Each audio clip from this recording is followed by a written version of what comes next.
Kita puji Tuhan kita dengan nyanyian nomor 17 ayat 1 sampai 3.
Di dalam nama Allah Bapa dan nama anaknya Tuhan Yesus Kristus dan nama Roh Kudus yang menciptakan langit dan bumi. Amin. Demikianlah firman Tuhan Yesus Kristus. Berbahagialah orang yang lapar dan haus akan kebenaran, karena mereka akan dipuaskan. Berbahagialah orang yang suci hatinya, karena mereka akan melihat Allah. Haleluya.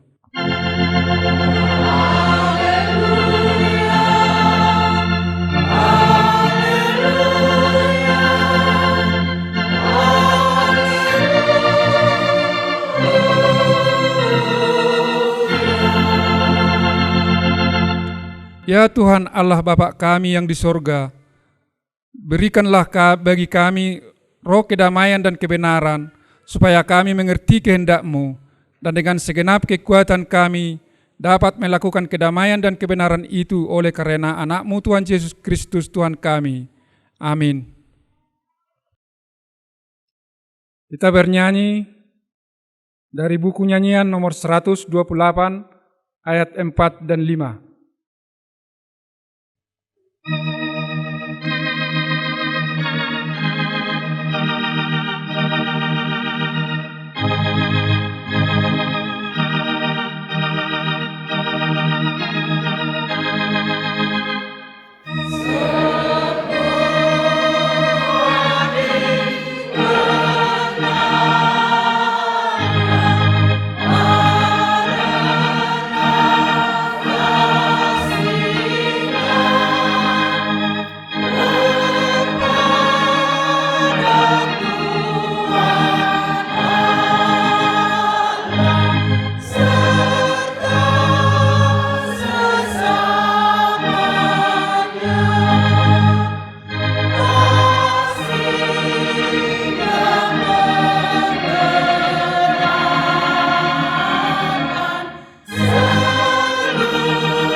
Mari kita dengarkan hukum Tuhan yang tertulis di dalam Efesus pasal 5 ayat 8 dan ayat 9. Memang dahulu kamu adalah kegelapan, tetapi sekarang kamu adalah terang di dalam Tuhan. Sebab itu hiduplah sebagai anak-anak terang, karena terang hanya berbuahkan kebaikan dan keadilan dan kebenaran. Demikianlah firman Tuhan pada hari Minggu ini. Mari kita memohon kekuatan untuk melakukan yang sesuai dengan hukum Tuhan.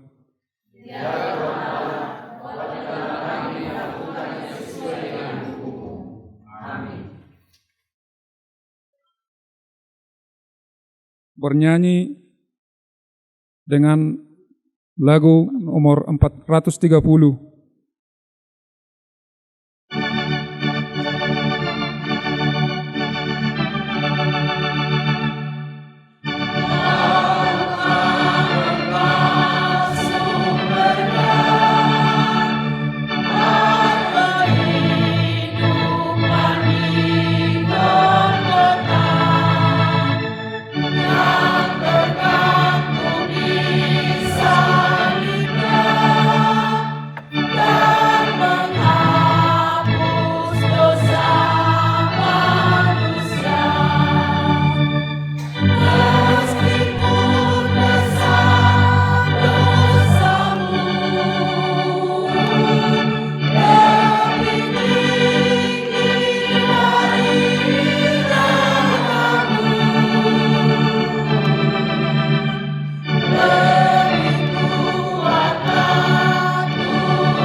Mari kita merendahkan diri untuk mengaku dosa kita.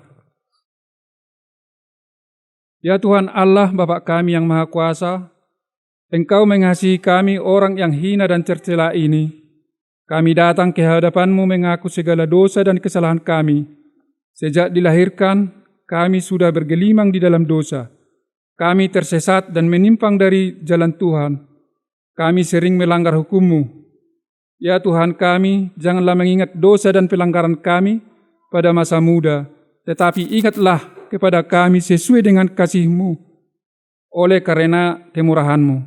Ya Tuhan, lapangkanlah hati-Mu terhadap kami orang yang berdosa ini. Amin.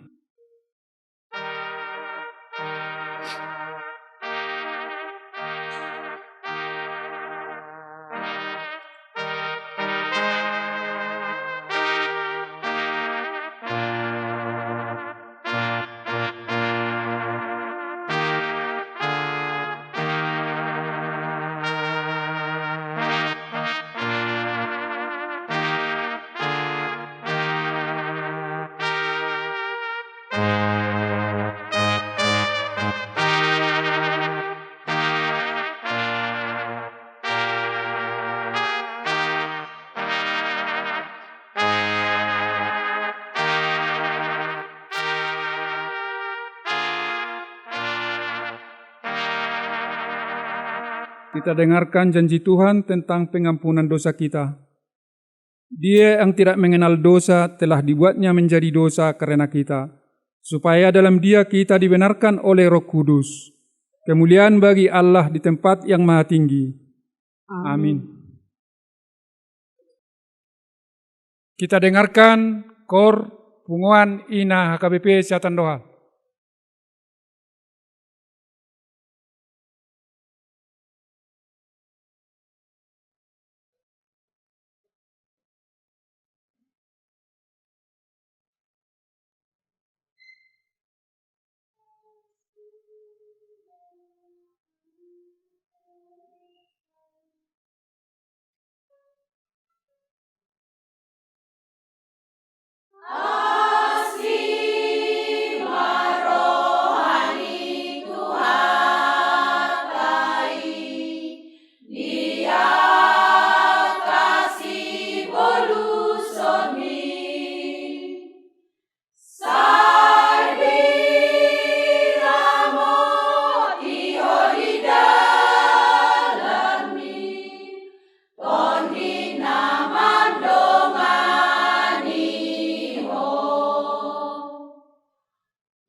Kita bernyanyi dari buku nyanyian nomor 523 ayat 1 tambah ayat 3.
Mari kita dengarkan firman Tuhan yang ditetapkan untuk hari Minggu ini, yaitu dari kitab Injil Lukas pasal 11 ayat 37 sampai 42. Kita bacakan secara bergantian. Ketika Yesus selesai mengajar, seorang Farisi mengundang dia untuk makan di rumahnya. Maka masuklah ia ke rumah itu, lalu duduk makan. Orang Farisi itu melihat hal itu dan ia heran, karena Yesus tidak mencuci tangannya sebelum makan. Tetapi Tuhan berkata kepadanya, "Kamu orang-orang Farisi, kamu membersihkan bagian luar dari cawan dan pinggan, tetapi bagian dalammu penuh rampasan dan kejahatan." Hai orang-orang bodoh, bukankah Dia yang menjadikan bagian luar, Dia juga yang menjadikan bagian dalam? Akan tetapi berikanlah isinya sebagai sedekah, dan sesungguhnya semuanya akan menjadi bersih bagimu. Tetapi celakalah kamu, hai orang-orang Farisi, sebab kamu membayar persepuluhan dari selasi, inggu dan segala jenis sayuran, tetapi kamu mengabaikan keadilan dan kasih Allah. Yang satu harus dilakukan dan yang lain jangan diabaikan. Demikianlah firman Tuhan. Berbahagialah orang yang mendengar firman Allah serta memeliharanya. Amin.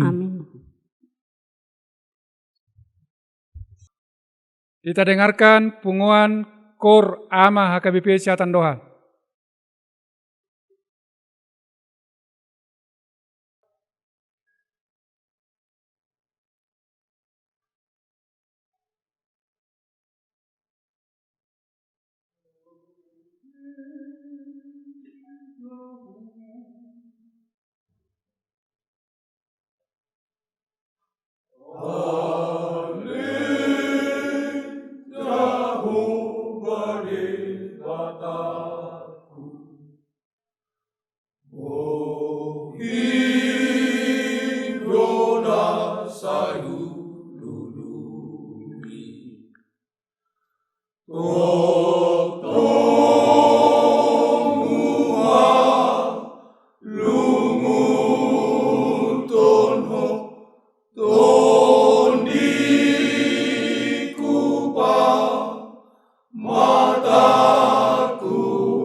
marilah kita bersama-sama mengaku iman kepercayaan kita, sebagaimana teman-teman seiman di seluruh dunia, kita bersama-sama mengucapkannya. Aku percaya kepada Allah Bapa yang Maha Kuasa, Khalik langit dan bumi. Aku percaya kepada Yesus Kristus, anaknya yang tunggal Tuhan kita, yang dikandung daripada Roh Kudus, lahir dari anak darah Maria, yang menderita sengsara di bawah pemerintahan Pontius Pilatus, disalibkan, mati dan dikuburkan, yang turun ke dalam kerajaan maut, pada hari yang ketiga bangkit pula dari antara orang mati, naik ke surga, duduk di sebelah kanan Allah Bapa yang Maha Kuasa. Dari sana akan datang kelak untuk menghakimi orang yang hidup dan yang mati. Aku percaya kepada Roh Kudus dan adanya satu gereja yang kudus, persekutuan orang kudus, pengampunan dosa, kebangkitan daging, dan hidup yang kekal. Amin. Mari kita bernyanyi dari buku nyanyian nomor 134, ayat 1 dan seterusnya.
Damai sejahtera Allah yang melampaui segala akal dan pikiran itu, kiranya menyertai hati dan pikiran saudara.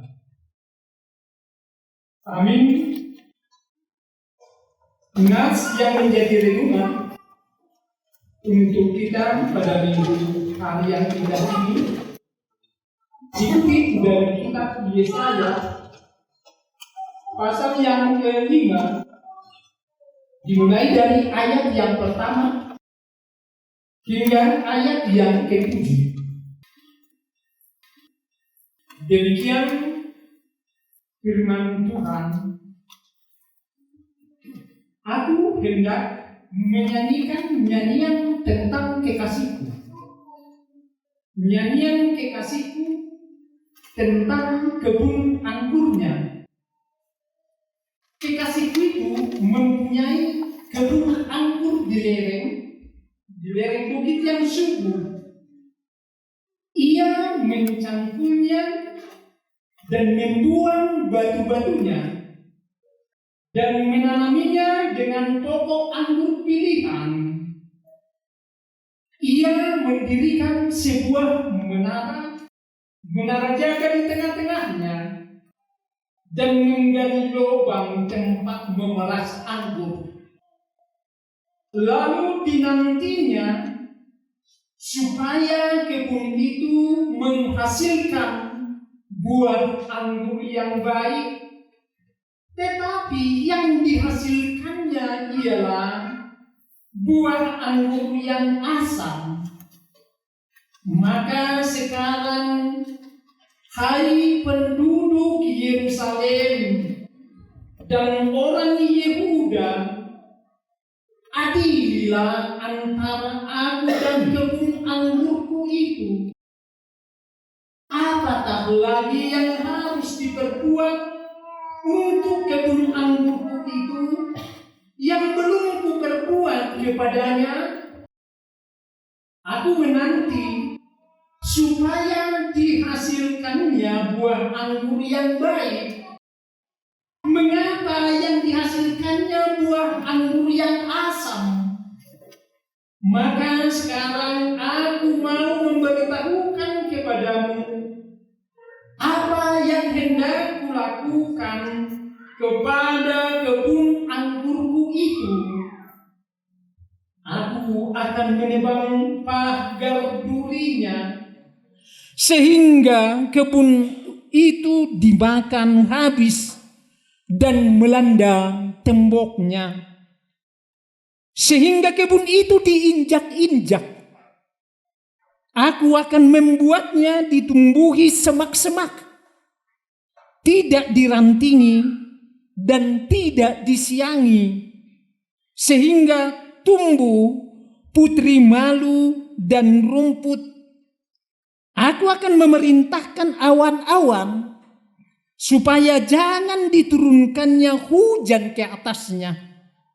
Sebab kebun anggur Tuhan semesta alam ialah kaum Israel, dan orang-orang Yehuda ialah tanam-tanaman kegemarannya.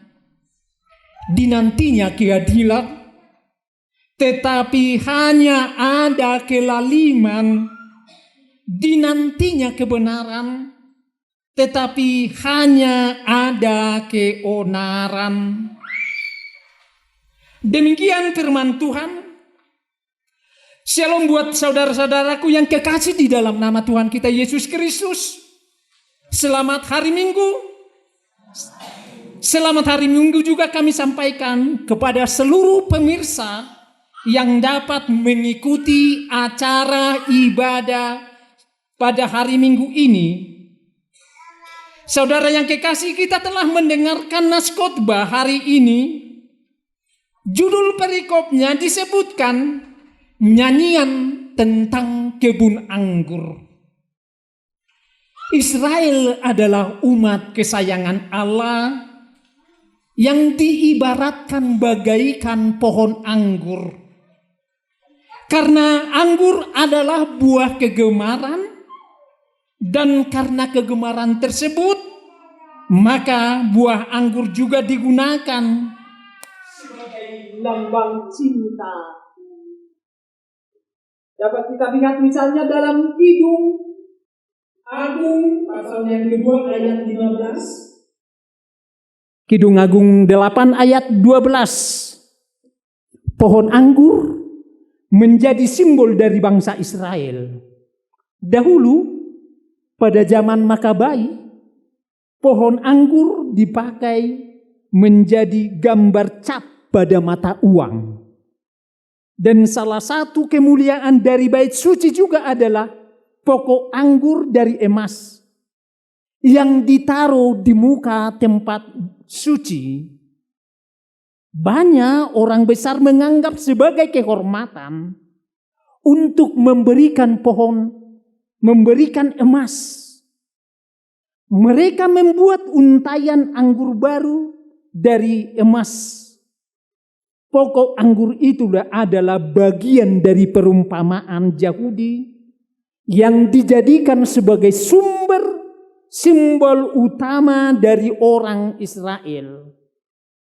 Saya berbicara sedikit tentang pohon anggur.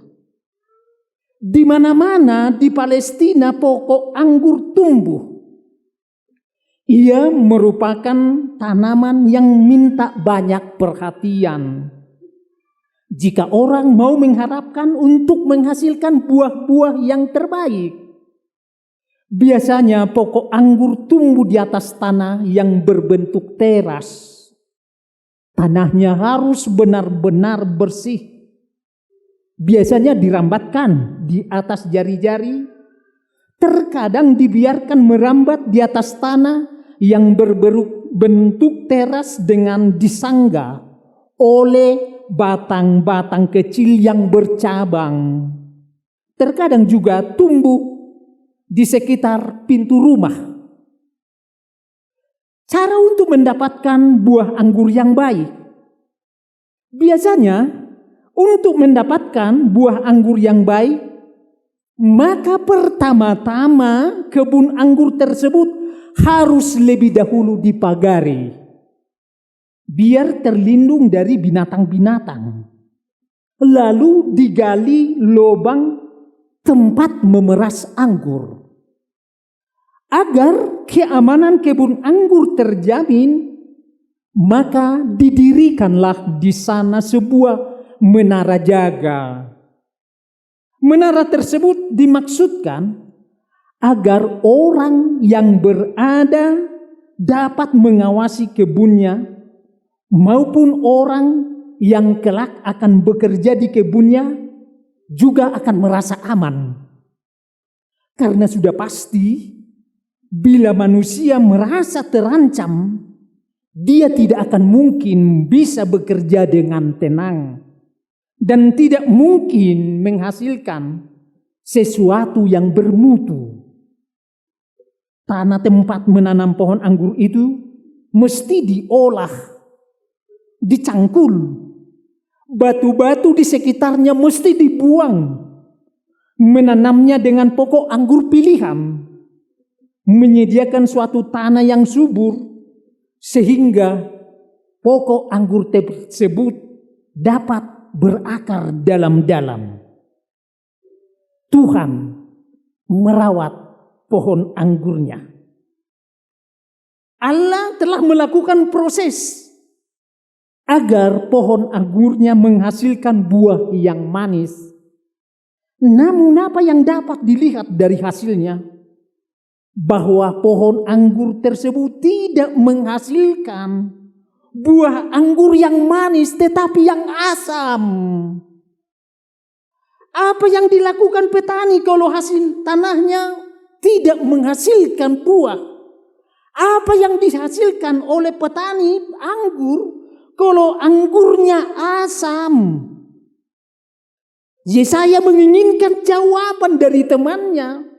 Sebab saya bertanya di sini apa yang mesti kulakukan. Jadi setelah menyampaikan masalah kepada sidang jemaat dari hasil panen yang mengecewakan, Yesaya kini meminta pemahaman kepada orang-orang yang ada di Yerusalem, kepada orang-orang Yehuda, meminta pemahaman kepada sidang jemaat. Seolah-olah Yesaya mau berkata, saya ingin kembali dan memberikan beberapa wawasan kepada teman saya tentang mengapa kebun anggurku itu gagal. Apakah ada di antara kalian yang ingin mempertimbangkan sebagaimana disebutkan dalam ayat 3 dan ayat 4? Dan sekarang hai penduduk Yerusalem disebutkan, jadilah hakim antara aku dan kebun anggurku. Apalagi yang bisa aku lakukan untuk kebun anggurku yang belum aku lakukan di dalamnya? Sekarang pertanyaan Yesaya yang ditujukan kepada penduduk Yerusalem. Saat ini juga pertanyaan yang sama ditujukan kepada kita yang mendengarkan seruan khotbah pada hari ini. Apakah yang mesti dilakukan kepada pohon anggur yang menghasilkan buah yang asam tersebut? Kepada kita yang mendengarkan diberikan tugas, adililah antara aku dengan kebun anggurku, untuk membantu kita membuat keputusan terhadap pengadilan yang diinginkan oleh Yesaya. Pada saat ini saya ingin memberitahukan untuk hal yang perlu kita ketahui. Bahwa orang Israel berusaha menanam pohon anggur adalah dengan tujuan untuk menghasilkan pohon anggur yang manis. Tak ada yang lain selain yang manis. Sebab dari pohon yang anggur yang asam, tak ada yang dapat mereka harapkan dari sana. Mereka menilai yang asam sebagai yang tidak berguna sama sekali. Bahkan anggur yang asam tersebut hanya menghabiskan sari dari tanah, minyak tanah. Sehingga tidak ada jalan yang lain. Pohon anggur yang demikian biasanya ditebang, dibuang, dan dibakar.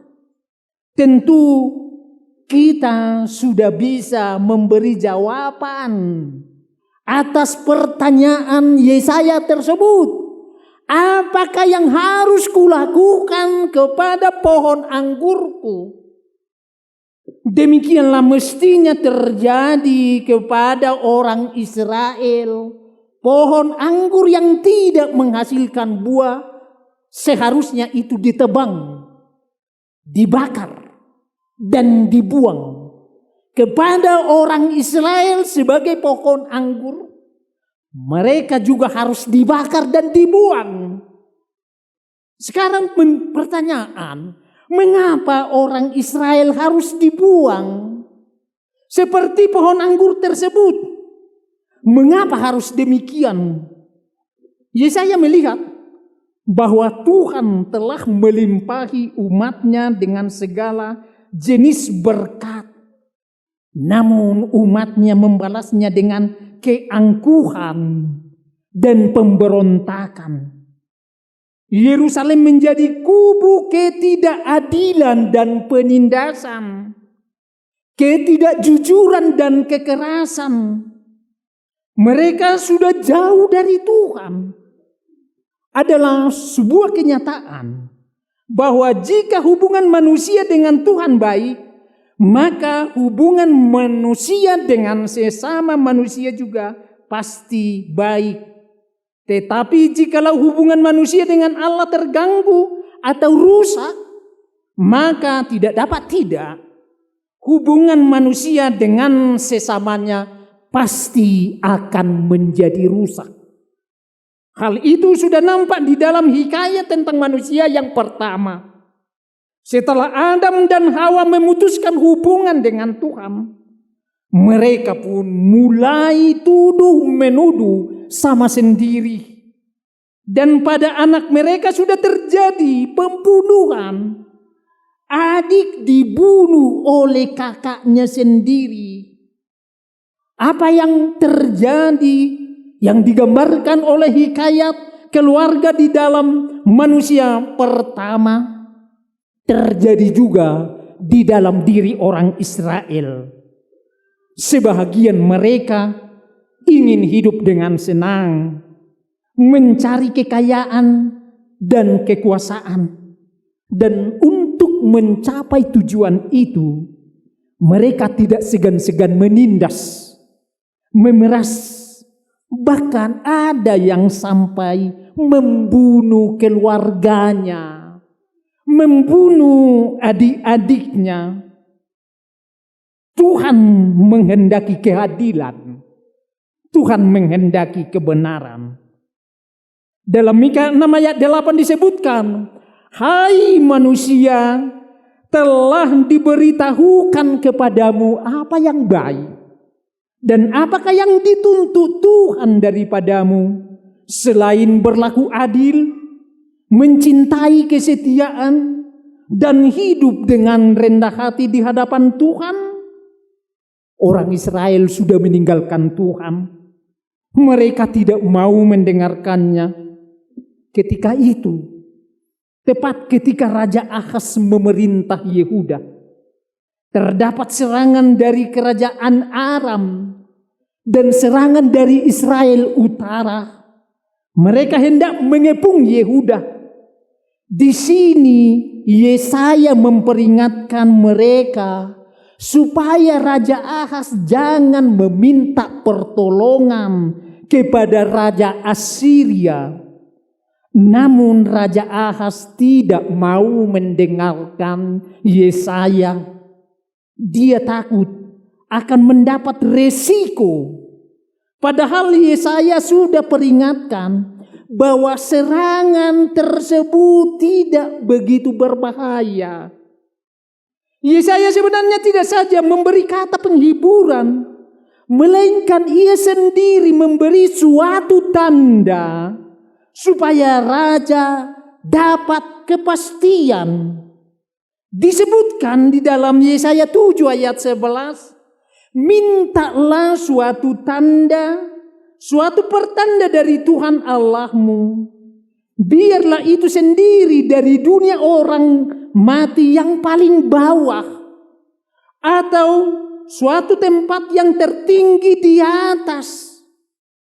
Sekarang, cara manakah raja menyambut karunia Tuhan yang besar ini? Tetapi Ahaz menjawab, aku tidak mau meminta. Aku tidak mau mencobai Tuhan dalam ayat 12 pasal 7 kitab Yesaya. Ya, jawaban ini tidak menunjuk rasa rendah hati dari Raja Ahaz, melainkan dia menunjukkan keras kepala. Ia tidak mau berharap kepada Tuhan. Oleh sebab itu, tidak bersedia meminta tanda jaminan supaya jangan diikat. Di dalam kitab 2 Raja-Raja pasal 16 ayat 7, kita dapat membaca bahwa Ahaz menyuruh utusan-utusannya supaya Assyria untuk meminta pertolongan negara yang kuat itu. Ahaz meminta utusan-utusannya menemui Assyria supaya mereka memberi pertolongan. Agar pertolongan tersebut jangan sia-sia, maka Raja Ahaz mengirimkan harta-harta yang berharga, mengirimkan emas, perkakas emas termasuk dari bait suci, dari perbendaharaan istananya.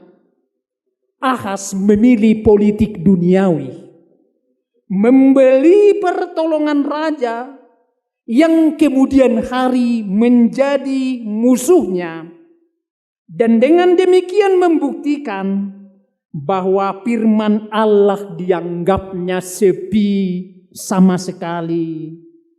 Oleh sebab itu, Yesaya pun menjawab, baiklah, dengarkanlah, hai keluarga Daud, belum cukupkah kamu melelahkan orang, sehingga kamu melelahkan Allahku? Biarpun musuh yang sekarang ini Israel dan Aram tidak lama lagi akan dihilangkan oleh Tuhan, tetapi akan timbul musuh yang jauh lebih besar lagi dan lebih kuat. Ialah Mesir dan Asyur. Dan oleh merekalah keluarga raja dan rakyat yang keras kepala ini akan disiksa. Jika kamu tidak percaya, sungguh kamu tidak teguh jaya.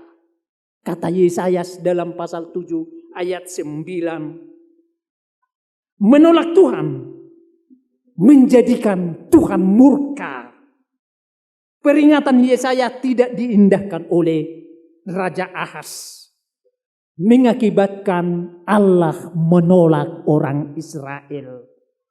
Sebagaimana dikatakan di dalam Ulangan 28 ayat 5. Di mana di sana dikatakan bahwa jika orang Israel tidak mendengarkan suara Allahnya dan tidak melakukan dengan setia segala perintah dan ketetapannya, maka segala kutuk yang diberitakan itu akan mendatangi mereka. Maka Tuhan menolak mereka. Di dalam 1 Samuel 15 ayat 23, kita dapat juga melihat penolakan Saul. Karena Saul menolak firman Allah, maka Tuhan menolak Saul sebagai raja. Dan di dalam Roma 2 ayat 5 disebutkan, oleh karena kekerasan hatinya yang tidak mau bertobat, Israel telah menimbulkan murka Tuhan atasnya.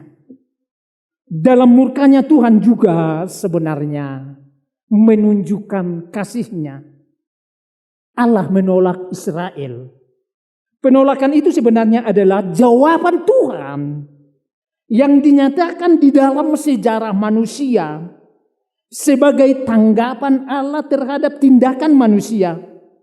Atau dapat dikatakan bahwa penolakan Allah adalah reaksi Allah terhadap kesalahan dan penentangan manusia.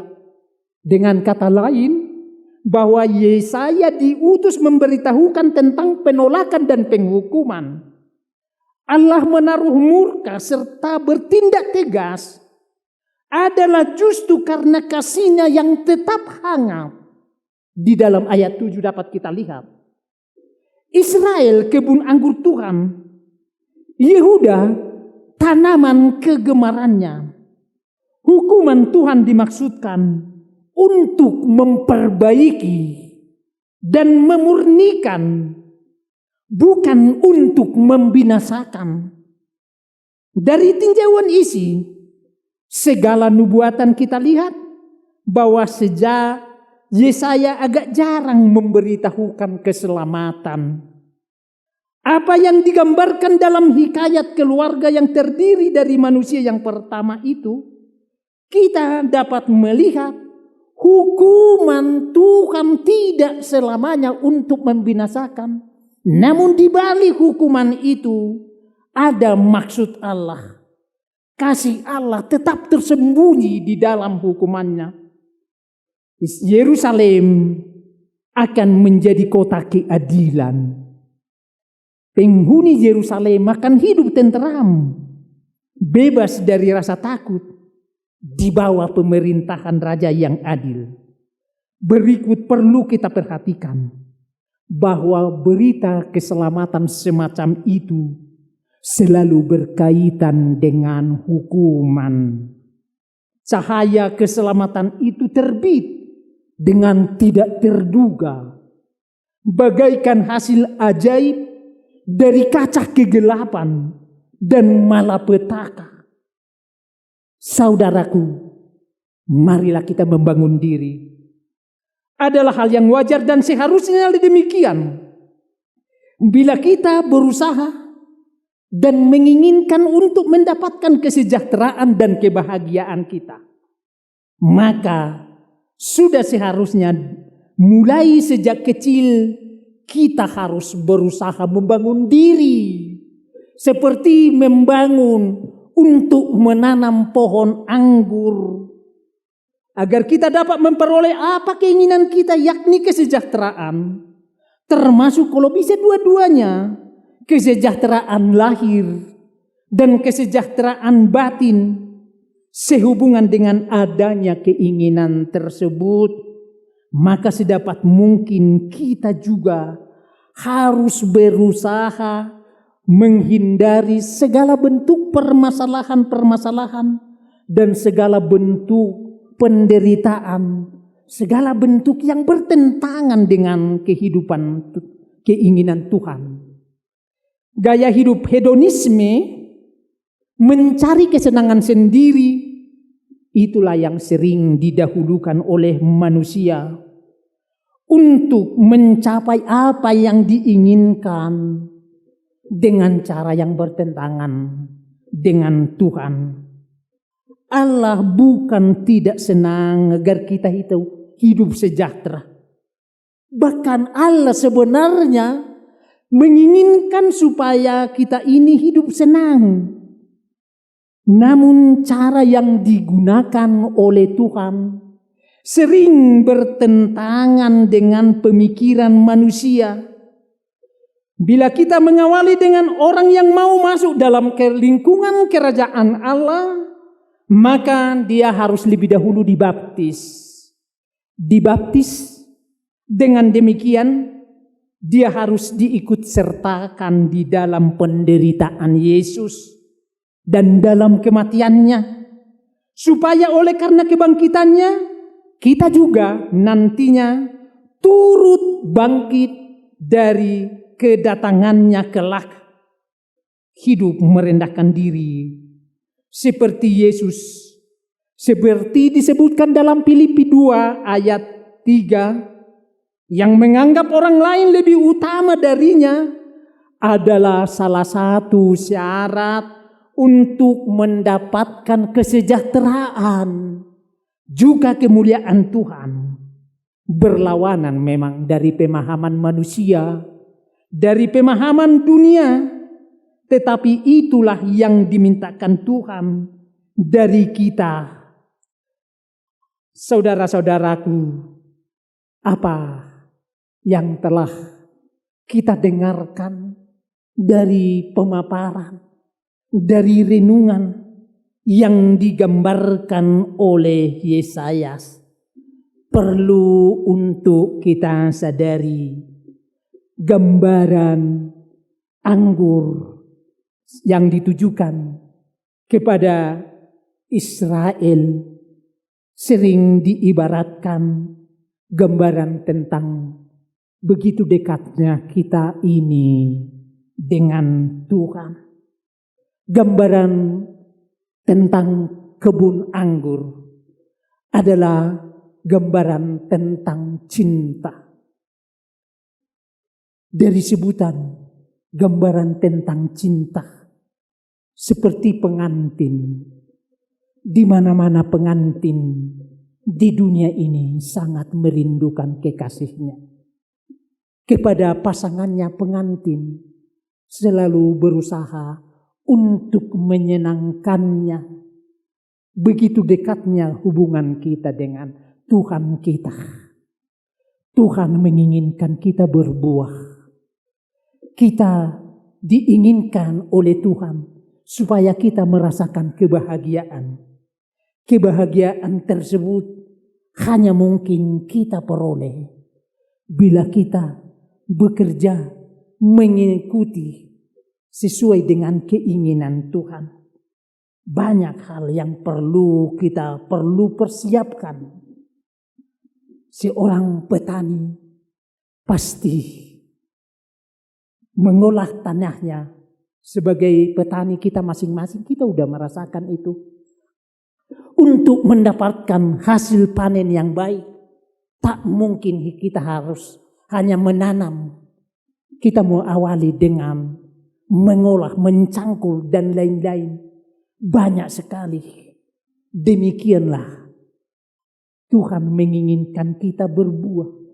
Bagaikan kita sebagai seorang petani, tentu kita harus lebih dahulu mengolahnya, dan setelah mengolahnya kita juga perlu memilih apa yang menjadi buah yang baik untuk kita tanami.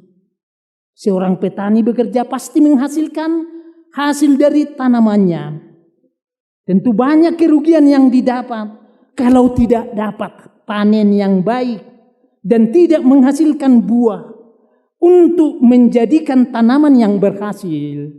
Maka petani akan memilih bibitnya.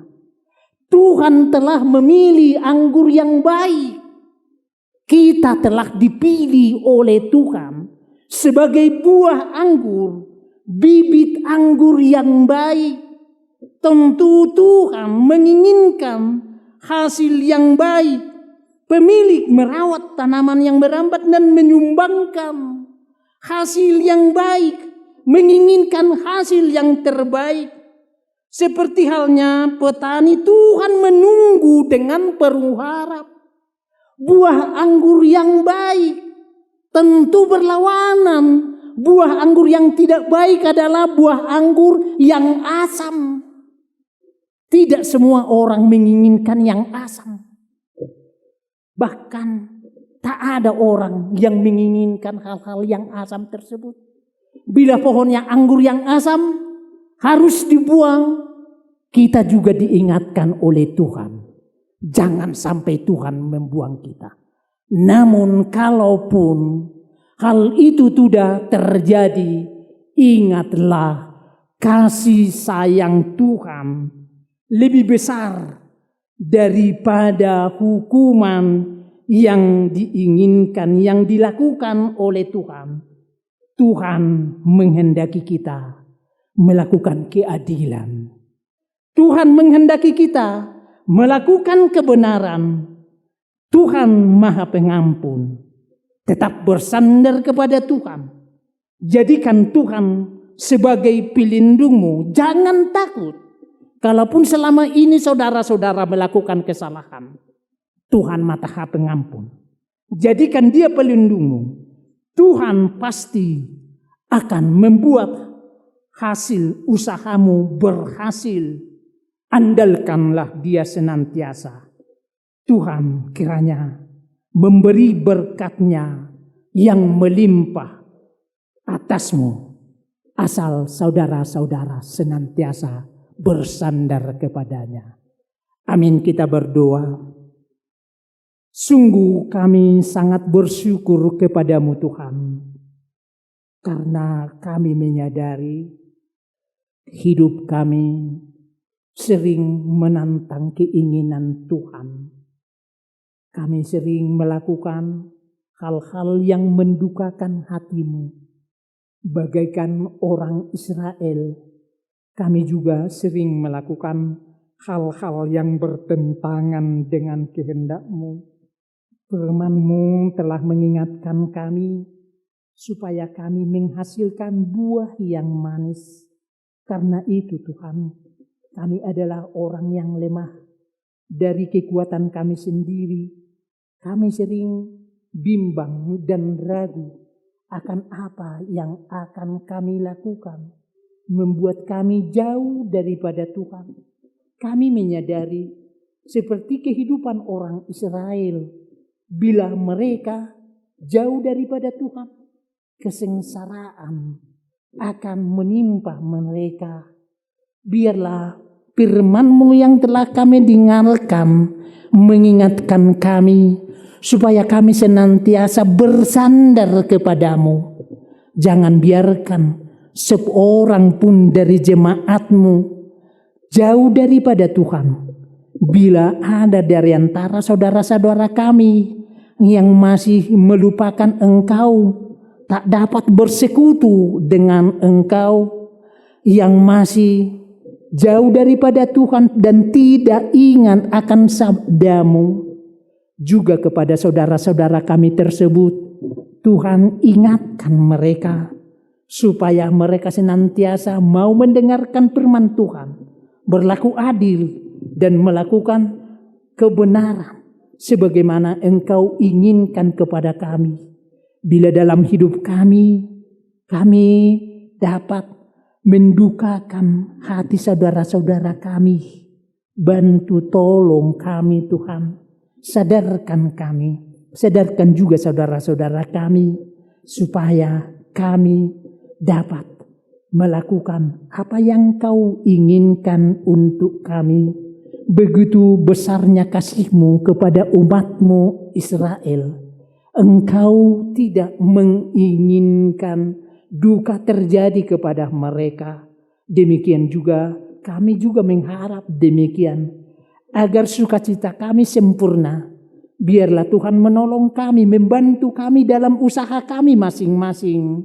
Berkati kami dalam setiap langkah kehidupan kami. Berkati kami dalam pekerjaan kami. Berkati seluruh umat-Mu dimanapun berada. Mulai dari anak-anak kecil, anak-anak sekolah minggu, remaja naposo bulung. Biarlah Tuhan senantiasa membimbing anak-anak kami. Tuntun anak-anak kami ini berjalan sesuai dengan kehendak Tuhan. Bantu kami para orang tua agar kami dapat mengarahkan anak-anak kami ke jalan yang benar. Begitu juga ya Tuhan para parhalado, HKBP, Sihata Dohan.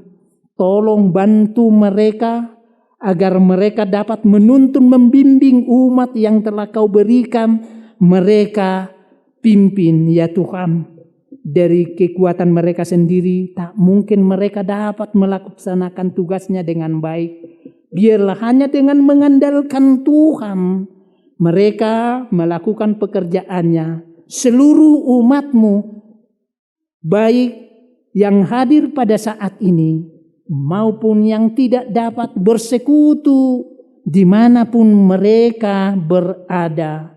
Tuhan tolong umat-Mu, para orang percaya pada saat ini mungkin tidak dapat bersekutu dengan Engkau karena problema hidup, karena kendala ekonomi, sosial, dan politik.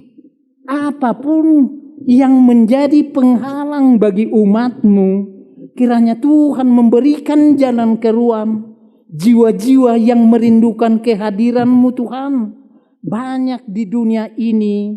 Tolong bantu seluruh para parhalado-Mu ya Tuhan, supaya mereka bekerja mencari orang-orang yang dahaga.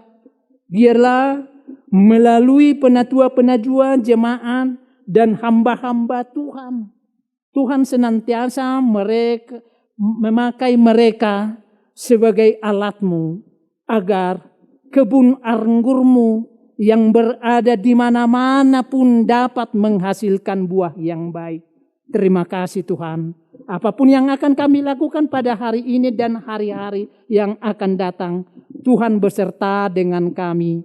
Dengar, sempurnakanlah Tuhan doa dan permohonan kami ini yang kami panjatkan melalui Putra-Mu Yesus Kristus, Juru Selamat kami yang hidup. Terpujilah Engkau Tuhan, dari sekarang sampai selama-lamanya. Amin.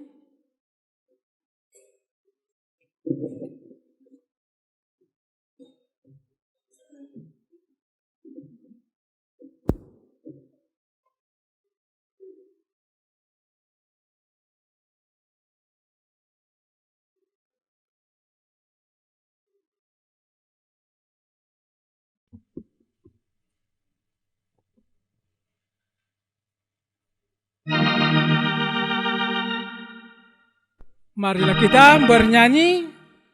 Saat kita bernyanyi, kita memberikan persembahan kepada Tuhan.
kita bangkit berdiri.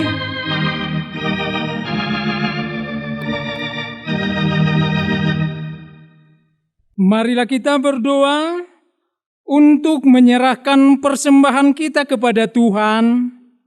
Ya Allah Bapa kami yang di sorga, kami mengaku bahwa Tuhan adalah sumber dari segala karunia yang melimpah dalam kehidupan kami masing-masing.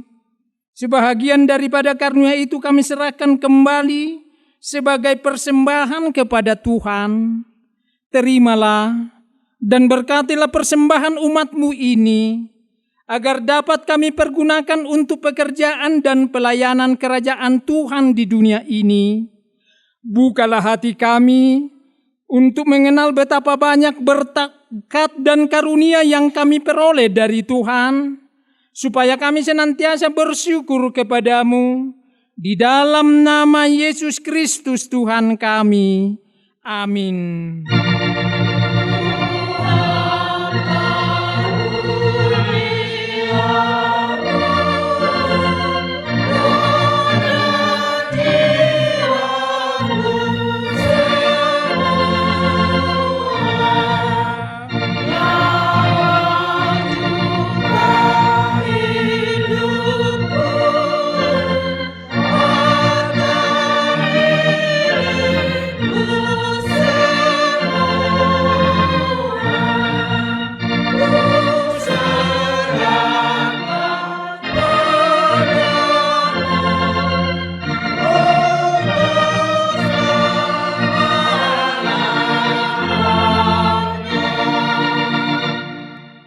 Bapa kami yang di sorga, dikuduskanlah nama-Mu, datanglah kerajaan-Mu, jadilah kehendak-Mu di bumi seperti di sorga. Berikanlah kami pada hari ini makanan kami yang secukupnya, dan ampunilah kami akan kesalahan kami, seperti kami juga telah mengampuni orang yang bersalah kepada kami. Dan janganlah membawa kami ke dalam pencobaan, tetapi lepaskanlah kami daripada yang jahat.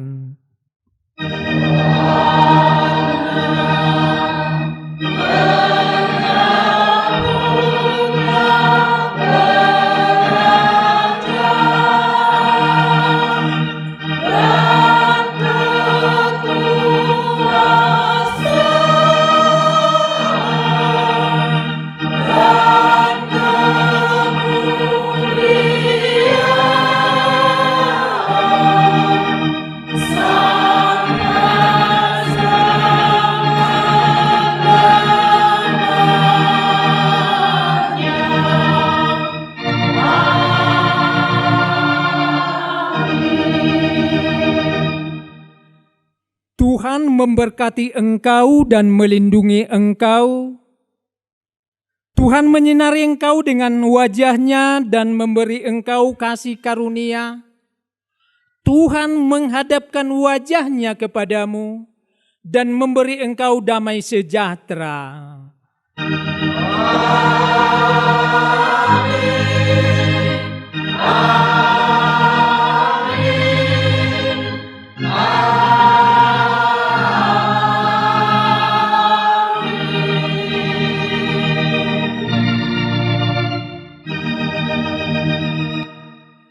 Shalom.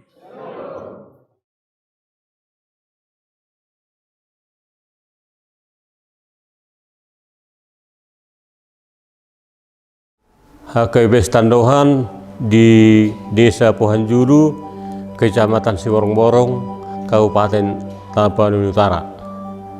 Berdirinya gereja tahun 1906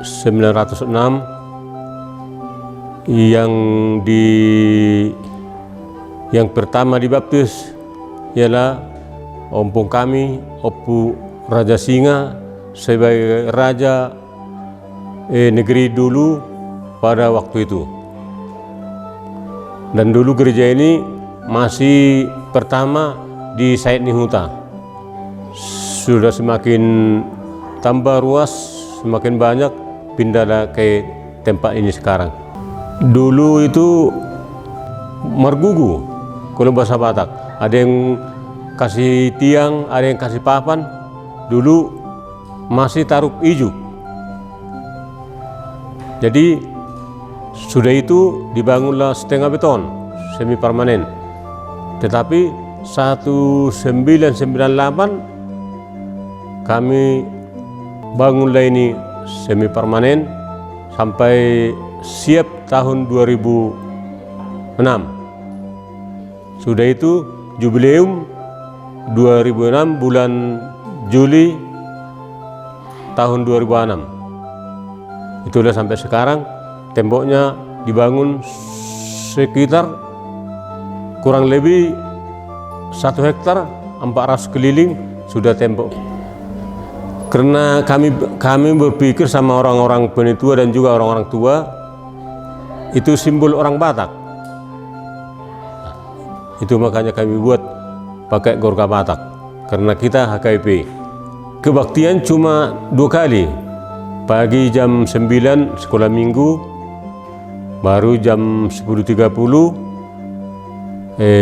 minggu biasa remaja sama orang tua. Jemaahnya Pak 110 kakak, tapi sudah termasuk janda dan duda 110. Kami informasikan kepada semua yang nonton di Nusantara TV, kami dan juga saya sebagai uluan atau pemimpin yang didambakan oleh ruas keterbukaan, keuangan, dan aturan yang tetap kami laksanakan secara transparan, tidak ada pilih bulu, dan juga keuangan ruas sangat merasakan memuaskan. Dan selama kami membangun dari semi permanen tahun 1998 cuma 2 kali meminta bantuan dari ruas, yaitu sebagai gugu cuma pertama 2 kaleng, kedua 4 kaleng gabah atau padi. Itulah sampai sekarang. Nggak ada pernah kami minta gugu atau gugu Toto Ripe dari ruas HKIP Setandohan. Itulah. Jadi ini pelapon dikerjakan secara gotong royong, dan juga banyak di sini yang kerja kamar mandi pun yang sebagian cara gotong royong. Tetapi yang kamar mandi yang di belakang yang semi permanen itu sumbangan dari PT Marurut Simanjuntak yang tinggal di Balige. Kami ucapkan kepada seluruh penonton Nusantara TV, kami mengucapkan kepada seluruh pemirsa TV Nusantara, selamat hari Minggu kepada Bapak, Ibu, dan saudara-saudara seiman sekalian. Terima kasih.